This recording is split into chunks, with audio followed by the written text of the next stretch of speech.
بابر اعظم کا ریکارڈ، سلیمان مرزا کا come back اور سیم ایوب کی جارحانہ بیٹنگ، یہ تینوں وجوہات بنی پاکستان کی وننگ وجوہات بنی، اور پاکستان نے دوسرا میچ بھی ون کر لیا T20 کا ساؤتھ افریقہ کے خلاف، جو کہ قذافی اسٹیڈیم لاہور میں کھیلا جا رہا تھا۔ اس میں جو سب سے اہم بات ہے وہ یہ کہ بابر اعظم کا ریکارڈ ہے، جو کہ اس ٹائم دنیا بھر میں جس پر بات کی جا رہی ہے، پاکستان کے کنگ بابر اعظم اب دنیا کے T20 کے کنگ بن چکے ہیں۔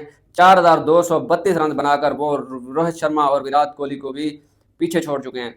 اس میں یہ ہوا کہ پاکستانی کرکٹ ٹیم کا بھی کم بیک ہوا، جس میں سلمان مرزا نے، فہیم اشرف نے اور سیم ایوب نے اچھی کارکردگی کے ذریعے یہ پاکستان کو دونوں میچ ون کرائے، اور ایسے ہی پاکستان نے یہ جو 3 میچوں کی T20 کی سیریز تھی 1/1 سے برابر کر دیا ہے، اور آج تیسرا میچ کھیلا جائے گا 8 PM پر قذافی اسٹیڈیم لاہور میں، اور پاکستان کا جو کنگ ہے بابر اعظم، انہوں نے یہ دنیا کو ثابت کر دیا ہے کہ کنگ ہمیشہ کنگ رہتا ہے۔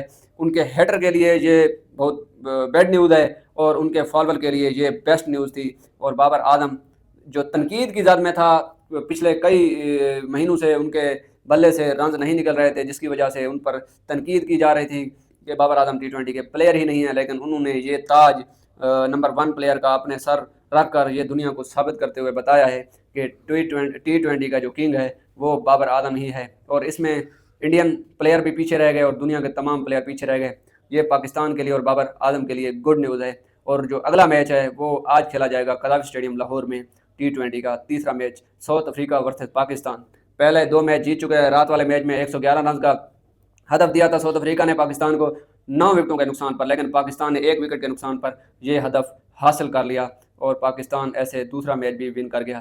آج ایک اور میچ کھیلا جائے گا۔ آپ کی اس میں کیا رائے ہے؟ پاکستان یہ تیسرا میچ جیت کر گھر بھیج سکتا ہے ساؤتھ افریقہ کو؟ آگے بھی ون ڈے کے ODI میچ ہیں، لیکن یہ لاسٹ میچ ہے T20 کا، پاکستان ورسز ساؤتھ افریقہ۔